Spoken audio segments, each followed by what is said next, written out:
ব্রাহ্মণ উবাস, তখন ব্রাহ্মণগণ বললেন, পার্থ প্রজাপিতা সাক্ষ্য দীখ করিব মানব, ব্রাহ্মণ শত সন্দাস্য রামদাস্য রতিজর্ষা, এষো দাতা শরণাস্য যথা হৌষিনর শিবি, যশ বিনতিতা শয়নং দর্শনীন্তরিবি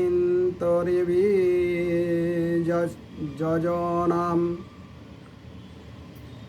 ধন্বিনাম গৃহিণীরেশ্ব তুলাস্যর্জুনয়োধ্যয়া, হুতাশ এব দুর্দশা সমুদ্র এব দুস্তরা।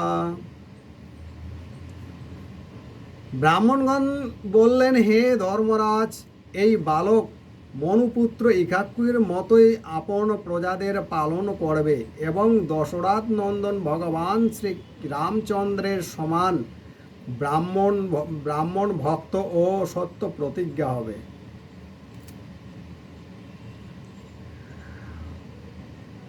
উশিনর দেশের রাজা শিবিরের মতো দাতা শরণাগত বৎসল্য হবে এবং যাজ্ঞিকদের মধ্যে দুষ্মন্তের পুত্র ভরতের মতো নিজ বংশের যশ বিস্তার করবে।